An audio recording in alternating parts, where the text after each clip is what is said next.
Et voyez les tables rondes qui ont commencé ici sur le campus de l'ESPI à Lille, l'école de promotion immobilière où se passe cette étape lilloise du Rénotour by Rénodays. On continue donc de vous guider vers la rénovation énergétique avec d'autres invités. On va les laisser travailler, on va les laisser discuter pour ces tables rondes. Je vous rappelle quand même l'événement principal qui nous intéresse à l'automne prochain. Ce sera à Paris Porte de Versailles les 7 et 8 octobre, le salon Rénodays. Mais pour cette étape lilloise, encore d'autres invités pour des conseils aux téléspectateurs, pour aider celles et ceux qui pensent rénovation et énergétique dans leur logement, la rénovation de leur maison, de leur appartement. Nos deux invités, donc d'abord je me tourne vers Laurent Mathieu, directeur général de Point Pénor. Bonjour. Bonjour, enchanté et ravi d'être avec vous. Eh bien, merci d'avoir répondu à cette invitation. Et à côté de vous, Franck Lenuellec, bonjour. Bonjour, enchanté également. Alors, directeur marketing, développement, innovation stratégique. Dites-moi si je me trompe pas, la 3CA, on dit ça, 3CA BTP. Voilà, comité de concertation, de coordination de l'apprentissage du bâtiment et des travaux publics. Première question pour vous, on va essayer de vous présenter. Point P, on connaît, bien évidemment, distributeur de matériaux pour la construction.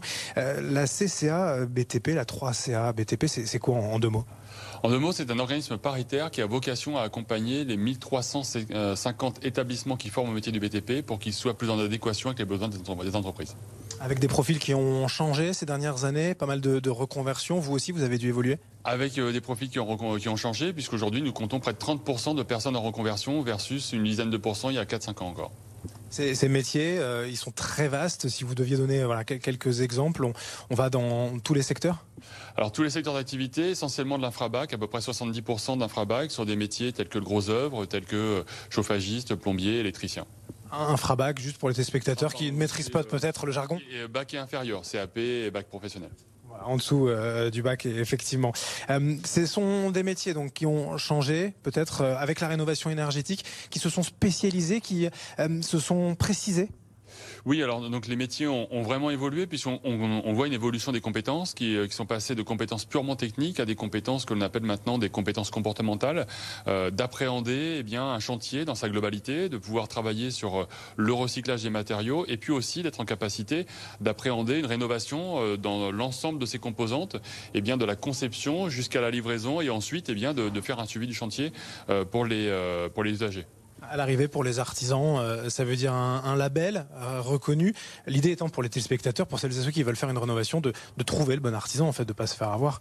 Exactement, donc de trouver le bon artisan. Et aujourd'hui, c'est travailler sur une évolution des primo-entrants, donc ceux qui vont rentrer dans la vie active et qui vont passer par la case BTP et bâtiment rénovation. Et puis ensuite, pour des professionnels qui sont en évolution de compétences. Donc on pense notamment aux chargés d'affaires rénovation énergétique qui va être en capacité de conseiller, d'être en capacité d'accompagner un foyer qui a aujourd'hui une enveloppe conséquente pour la rénovation. On sait aujourd'hui que c'est à peu près 70 000 €. Et donc, c'est un budget, d'autant plus que quand on regarde aujourd'hui sur l'île, le revenu moyen est de 20 000 €.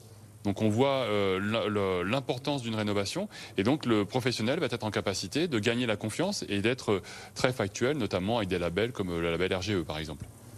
Pour les particuliers, je me tourne vers notre deuxième invité, Laurent Mathieu, directeur général de Point Pénor, mais pour les professionnels aussi, puisque la spécificité de Point P, c'est pas de parler uniquement aux particuliers ou aux professionnels aujourd'hui. Alors exactement, donc Point P, donc une marque de Saint-Gobain, donc on a un peu plus de 1000 points de vente à travers la France et donc nous accompagnons le professionnel dans toute sa montée en compétences. C'est le point commun qu'on a effectivement ensemble. On travaille d'ailleurs souvent conjointement sur pas mal de projets et l'idée c'est vraiment l'accompagner sur la rénovation. Alors rénovation énergétique, c'est quoi ? Faut juste quand même rappeler un élément important, c'est le bâtiment est le premier facteur d'émission de CO2 et donc il est essentiel qu'on puisse accompagner cette transformation. Et pour les Français, ça impacte lourdement leur facture au quotidien et donc il est essentiel qu'on puisse accompagner cette rénovation.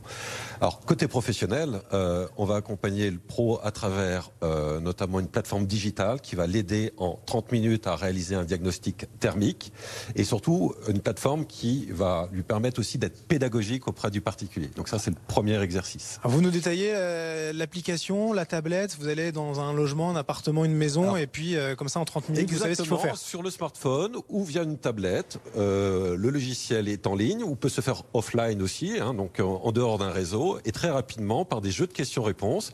Alors on est à Lille aujourd'hui, et donc on parlait tout à l'heure de la maison 1930. La classique, ouais. La classique.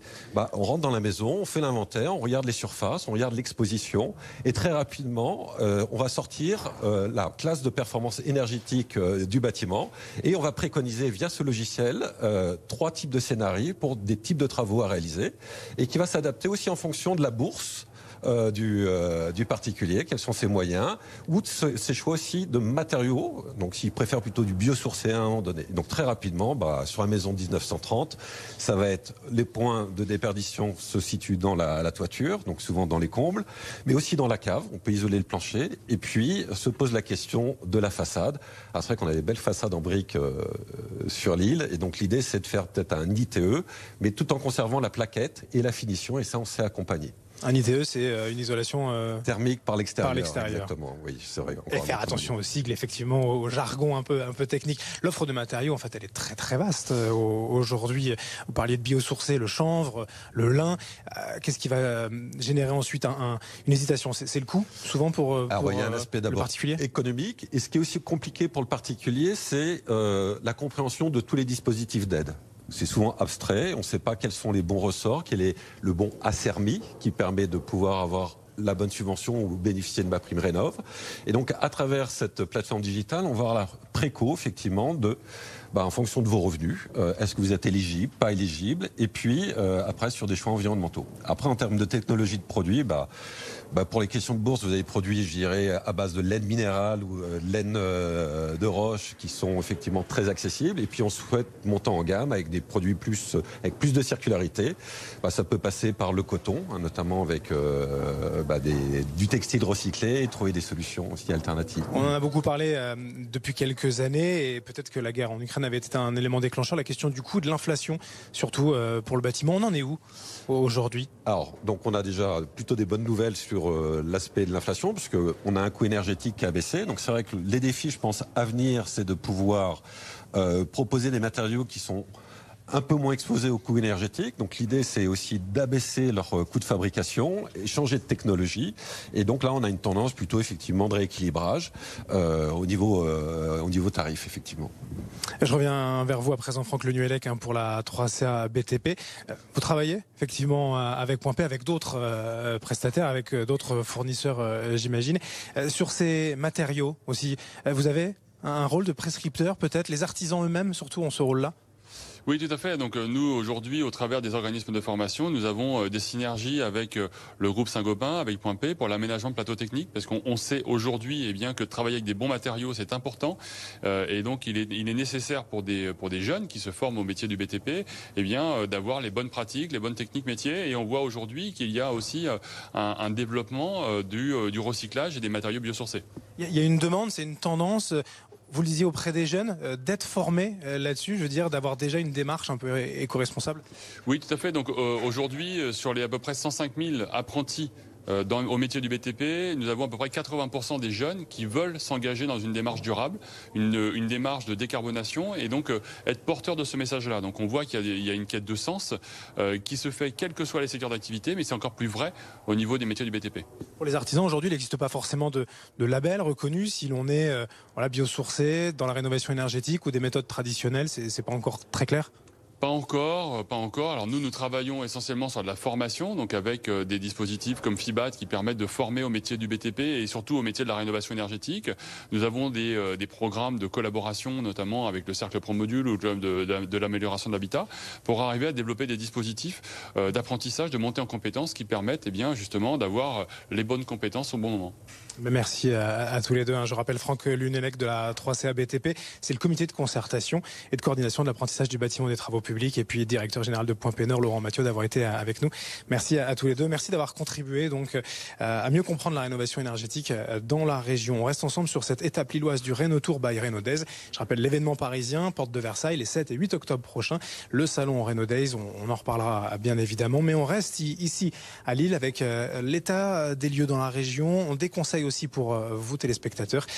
Ça continue sur BFM Grand Lille et BFM Grand Littoral.